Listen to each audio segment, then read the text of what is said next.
ఇష్టం ఉంటే స్థానిక సంస్థల 42% బీసీ రిజర్వేషన్లు స్వాగతిస్తారు. కడుపులో కత్తులు పెట్టుకుని అలుముకున్నట్టుగా బీసీల గురించి ముసలి కన్నీరు గారుతున్నట్టుగా. అసలు నాకైతే అనుభవజ్ఞుడు లక్ష్మణ్ గారు మాట్లాడుతుంటే ఆయన ఆర్డినెన్స్ గురించి మాట్లాడతాడు, లేదా రాష్ట్రపతి గారి దగ్గర గురించి మాట్లాడతారు, లేదా ఎట్లా తెలుస్తుంది అంటాడు. అరే పెద్దోడివి, వయసులో పెద్దోడివి, అనుభవంలో పెద్దోడివి, పార్టీ అధ్యక్షుడు చేసినావు, రేపే మాపో జాతీయ అధ్యక్షుడు పేరు వస్తుంది. వీటన్నిటికీ మూలం భారతీయ జనతా పార్టీలో బీసీ నాయకులకు ప్రాధాన్యత ఇయ్యాలి కాబట్టి నీకు అర్హతలు వస్తున్నాయి. అది మర్చిపోయి ఇలా బీసీలకు అన్యాయం జరుగుతానికి పార్టీ పరంగా నీకు ఒకవేళ పెద్దలు నువ్వు తెలంగాణలో కాంగ్రెస్ పార్టీ తెస్తున్నదని వ్యతిరేకించు, నీకు ఆల్ ఇండియా ప్రెసిడెంట్ ఇస్తామని చెప్తే కూడా దయచేసి పోకన్నా. ఇలా ఒక కాడ ఈ రాష్ట్రంలో శురువైతే ఇలా కులగణన ఇక్కడ శురువైంది కాబట్టి దేశంలో Bharatiya Janata party role model గా తీసుకొని ముందుకు పోతా ఉంది. ఇట్లానే 42% ఇక్కడ శురువైతే మనం తమిళనాడు మనకంటే ముందున్నారు. ఇలా ఇట్లా ఇక్కడ శురువైతే దేశం మొత్తంలో సామాజిక న్యాయం వస్తుంది. నేను ఒక మీటింగ్ లా జైస్వాల్ మీటింగ్ లా రాకేష్ జైస్వాల్ మీ బీజేపీ అయినా పిలిస్తే బీజేపీ ఎమ్మెల్యే వారణాసి అయిన మనోజ్ చెప్తున్నాడు, అనిల్ యాదవ్ ఉండే ఆ రోజు బహుత్ బడి విప్లవాత్మక నిర్ణయం ఇది. దాన్ని నిజంగా దేశంలో కులగణన జరుగుతోంది, రాష్ట్రం మీద ఆదర్శమని పక్క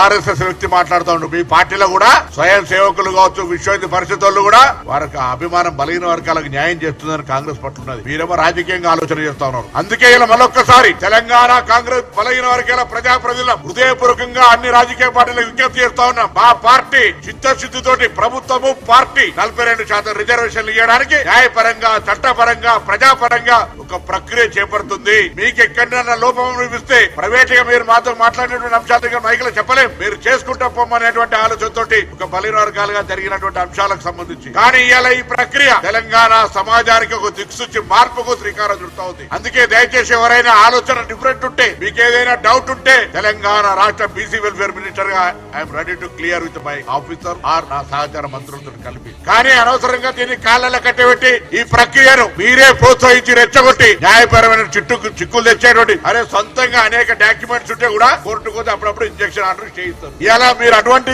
దురాలోచన పెట్టుకోకండి, దుర్బుద్ధి మానండి. ఇలా ఈ ఆషాఢ మాస బోనాలు అమ్మవారిని అదే కోరుతున్నాం. ఇటువంటి వాళ్ళ బుద్ధులన్నీ మారి ఈ 42% రిజర్వేషన్ల ప్రక్రియ సాఫీగా జరగాలి, లోకల్ బాడీ ఎన్నికలు జరగాలి, బీసీలు 42% స్థానిక సంస్థల ప్రజాప్రతినిధులు కావాలని కోరుకుంటాను.